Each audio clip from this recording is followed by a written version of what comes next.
overall, at a national level, the budget announced by Srimati Nirmala Sitharaman Garu is a long-term growth-oriented budget.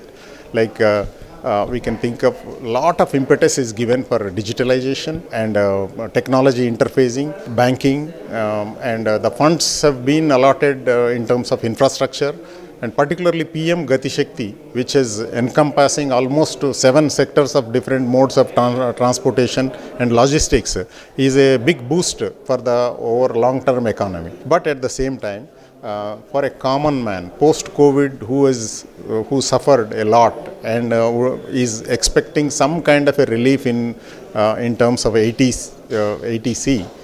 From 1.5 lakhs to 2 lakhs, but there he faced a disappointment, and also maybe in housing loan there was a 2 lakh interest exemption was there. That also people were expecting at least 3 to 4 lakhs exemption. That would have benefited a little for them during this distress time. At least I think financial minister would have considered common man's plea also, but that way it is a little lackluster budget in terms of an individual. Telangana is one of the state which benefits through the startup ecosystem, because we are very strong at startup ecosystem and it is evolving, and the entire activities are revolving around it. And in national budget, a lot has been allotted or directed towards the environment of startup eco, whether it is agri-tech or drone technology or the startup ecosystem itself.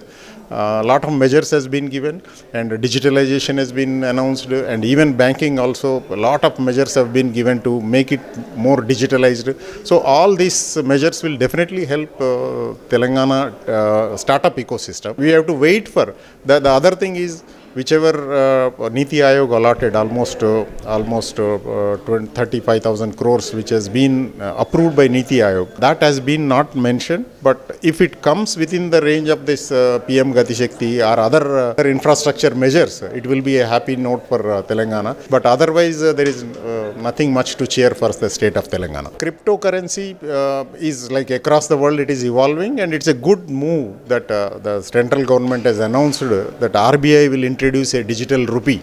So this will definitely boost the entire economy in a long run, and hopefully let us see how it evolves into the transmission. No, Make in India, I think that is one of the major sectors which they are giving impetus. With this, almost 6 million jobs will be created across the country. So that's a welcome note. We appreciate that kind of a thing. Senior Vice President, FTCCI.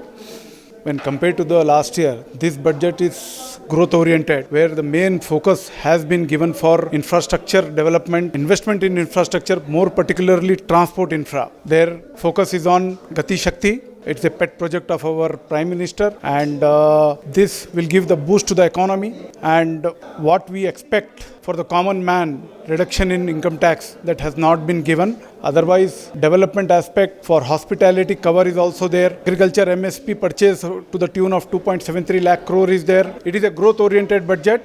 But for the common man, they should have increased the basic exemption limit and ATC exemptions, which they have not done. That is the only disappointment which we see in the budget. Otherwise, this will take our economy to the next level, where growth projection is at 9.2%. And I believe that India is on the growth path, and under the leadership of our Prime Minister Modi, India is growing. India is in the pandemic period also, after pandemic period also, growth rate is quite high when compared to other European or developed countries. Cryptocurrency, to challenge cryptocurrency or to control cryptocurrency, they are coming up with their own currency. That is rupee currency, digital rupee currency, which RBI is going to bring out. And they want to tax cryptocurrency also, that is digital asset, at the rate of 30%. And digital rupee is a very good move on the part of the government. And I think they should roll out in this year. Yeah, they are focusing on MSME sector. 68% of R&D spending should be spent in India only. That is Atmanirbhar Bharat, Make in India. That benefit will go to MSMEs, and they have to give the boost to the MSMEs. They have increased their budgeted figures in the MSME sector also. Defense sector, they are very bullish that spending should be more in India itself for defense sector. So MSME naturally will get the benefit out of it. Thank you. I am Ramakant Inani, immediate past president of FTCCI. In this budget, direct taxes subject has not been touched much, particularly increasing of the basic exemption limit of income from 2.5, they were expecting up to 4 lakh rupees, and increase in the investment limit, that is ATC, where we can invest in the LIC policies or some approved national savings certificate, etc. That was also not given.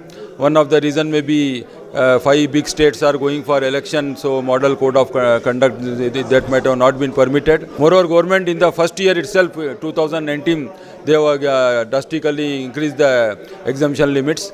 So, but otherwise they have no levied not much taxes and all. It is a growth-oriented budget. Oh, and stock market also given 1,000 points thumbs up welcome, which shows that the budget is very positive. Since these taxation rates have not been increased and we country suffered due to COVID, etc. Overall, the budget is not negative, but it is a positive side only, a benefit for the industry.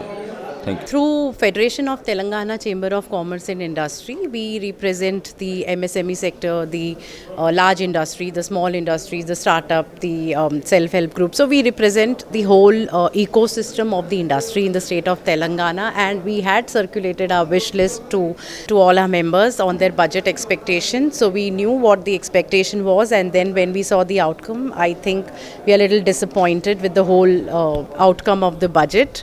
The positive side is a lot of government has laid a lot of emphasis on the PM Gati Shakti, which is actually talking about the infrastructure development, the connectivity development of our country, which is very, very welcoming, with 100 new multimodal parks coming up, or the road extension under the Kavach scheme, and you know, the interconnectivity between the states. So these are all welcoming because somehow it's going to boost and enhance the exports from the state, which government is very, very focused on. Second, it's also going to give an opportunity for more manufacturing sector to enter into this field.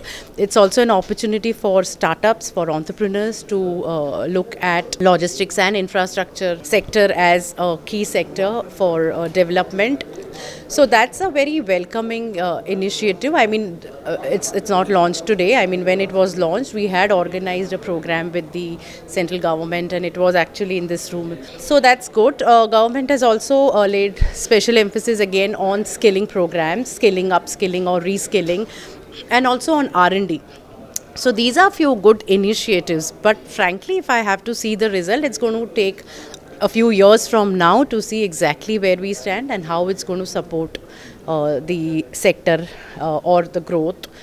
But when we talk about the immediate benefits, I don't see much of the immediate benefits to the industry. Extension of ECLGS is again a good initiative, but other than that, I don't see any immediate measures being given or extended to industry at this stage, be it an individual taxpayer or the company, or there's no much of immediate relief that I see. So I would rate this as a 50-50 budget, which took care of the development, but then it's all in the anticipation of the growth in few years from now. So yeah, it's a little disappointing.